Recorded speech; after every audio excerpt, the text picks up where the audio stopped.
Google just launched something that could completely change how we interact with our smartphones. And honestly, it's wild. We're also going to talk about why Mark Cuban thinks AI is about to create a massive divide in the business world, OpenAI's mysterious new hardware, and a bunch of other tech updates you definitely don't want to miss. Let's start with the first tech update. So Google just unveiled personal intelligence for Gemini, and this is legitimately a game changer. Here's the deal. You can now give Gemini access to your emails, photos, and basically all your personal data on Android devices. In their demo, someone asked about changing their car tire. Gemini automatically figured out which car they own just by scanning through their photo gallery, identified the exact tire specs needed, and handled the whole thing. No manual searching, no back and forth, it just knew. Now here's what's interesting about privacy. Google's keeping this turned off by default. You have to manually enable it, which tells me they're probably processing everything in the cloud right now. But with their Gemma models, I think we're heading toward full local processing on your device pretty soon. And the timing is perfect because iOS is getting similar features this year. There's been tons of chatter about Google and Apple working together. Basically, Google is building a custom model for Apple Intelligence to power Siri. It's not just handing over Gemini, they're creating a specialized, upgraded Gemma version that'll run locally on iOS. What's really cool is that we might get a layered system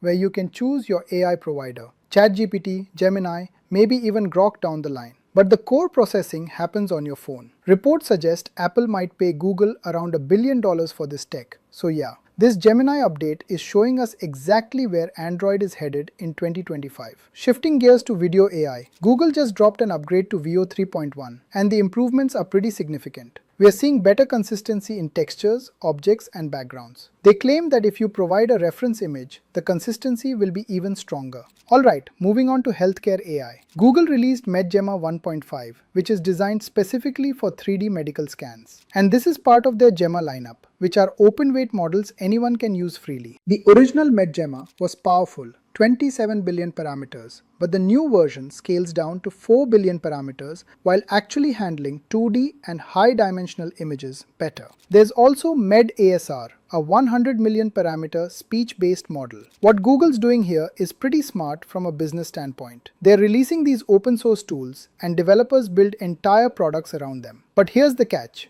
If you need advanced cloud features, you're locked into Google's ecosystem because your data is already structured with their embedding models. It's brilliant, honestly. Here's something wild from Stanford. They developed an AI model called Sleep FM that can detect over 130 diseases just from monitoring you overnight. It analyzes brain signals, heart rate, breathing patterns, muscle activity, everything, and can predict dementia, heart failure, kidney disease, stroke, Parkinson's, cancer risk, and even mortality rates. This thing's been trained on massive amounts of sleep data, and honestly, I'm surprised Apple hasn't done something like this yet. They've been running clinical studies with the Apple Watch for years, collecting tons of medical data. They even added mood tracking recently. If they incentivized users to share more health data, they could develop some groundbreaking research. Of course, you'd need additional sensors for something like this. But here's a fun fact. Your dental health can actually predict how long you'll live. It's not astrology, it's science. The healthier your teeth, the longer your lifespan. If you have cavities and get them filled, you live longer. If you ignore them, your lifespan decreases. Fewer teeth, shorter life. More teeth, longer life. It comes down to oral hygiene. If you take care of your teeth, you're not putting harmful stuff in your mouth, which keeps your entire body healthier. Plus, avoiding infections in your mouth is crucial. So yeah, brush your teeth, fix those cavities, and you'll probably live longer.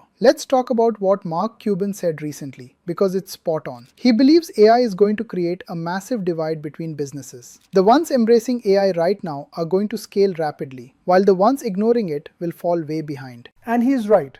AI is an added advantage for literally every type of business. The question is, how do you integrate it into your workflow? We've already got AI agents handling basic office tasks. For example, I use AI to generate thumbnails, titles, captions, subtitles, research, everything. Now a tool can do it for you, and you can even build it yourself. McKinsey has 25,000 AI agents in their workforce. They have 40,000 humans and 25,000 AI agents. That's a total workforce of 65,000. Do you have AI agents working for you? I do, and it's making a huge difference. This isn't just for businesses either. It applies to individuals, students, anyone learning something new. Speaking of AI agents, Anthropic just launched Cowork, an AI agent that installs on your desktop and works alongside you. It can organize folders, automate tasks. It's seriously impressive. But here's the thing, there's already an open source alternative called Agent AI on GitHub. It got an update just 2 weeks ago and it works on Windows, Intel Mac, and Apple Silicon. You can use a chat interface to automate basically everything. What's funny is that big companies spend millions developing these tools, and then someone in China or the open source community releases something similar for free shortly after.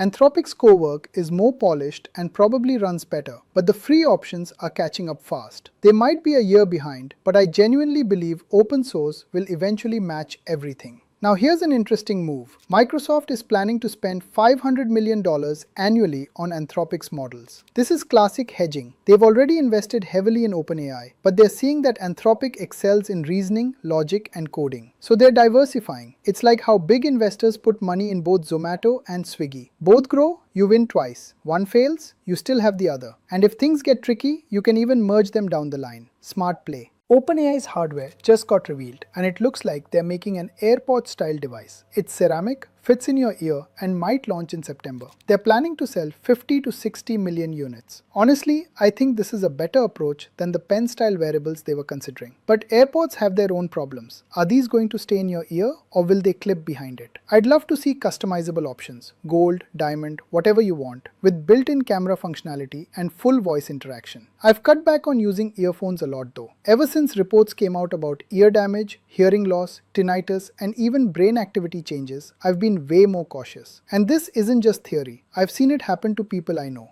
Alright, next up. Amazon just acquired Beeper, a company building AI devices. They're integrating it with Alexa, and look, AI devices are absolutely the future. We just don't know what form they'll take yet. Will it sit on your desk, be in your watch, your earbuds, a ring, your phone, a necklace? Who knows? But one thing I'm certain about, the future of computing is going to be voice-driven AI interfaces. That's where we're headed, 100%.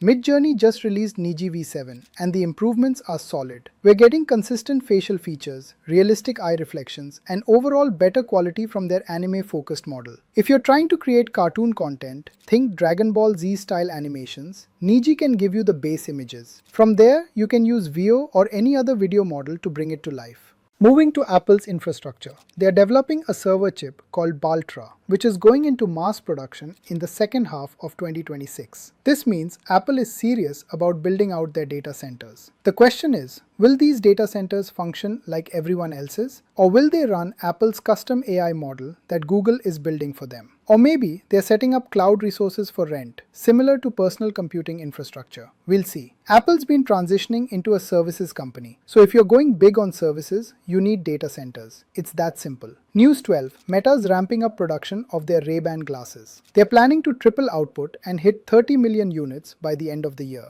And here's the business angle. Meta just launched Meta Compute, which is their entire AI infrastructure system. If you look closely at the Ray-Ban glasses, a lot of features are marked free for now or free for limited use. Translation: paywalls are coming. Meta's getting smarter and we might see subscriptions even for glasses features. The question is, will Meta keep it free? They could, because Meta plays a different game than Google. Google probably won't give Gemini away for free in their glasses, but we'll see. Are we heading toward a future where even our devices require subscriptions? Think about it. We buy a phone once, maybe pay for storage or mobile recharge, but that's it. But what if future devices all come with subscription plans? Like you get basic Apple Intelligence for free, but advanced features are paywalled. It's very possible from a business perspective. Alright, here's something fascinating from space science. A new study suggests the moon is literally pulling resources from Earth. Researchers found water, CO2, helium, and nitrogen on the moon, elements that are typically found on the Sun and Earth. The theory is magnetosphere transfer. Basically, the moon's gravitational pull is slowly extracting Earth's resources. It's a tiny amount, but it's happening. There's a space startup called GRU claiming they'll open a hotel on the moon by 2032 for $1 million per room. They're showing AI-generated photos and making big promises. Look, Elon Musk says he'll build civilizations on Mars, and these guys are talking about moon hotels. How about we actually go to the moon first, spend significant time there, build a space station, and then talk about taking tourists. Right now, it feels like a lot of hype with no substance. They're just floating ideas and generating buzz. Alright, that wraps up today's tech news. What do you think about Google's personal intelligence? Are you excited or worried about AI getting this much access to your data? And seriously, which series finale disappointed you the most? Let me know in the comments. And don't forget to like, subscribe to the channel, and hit the notification bell so you never miss an update. See you in the next one.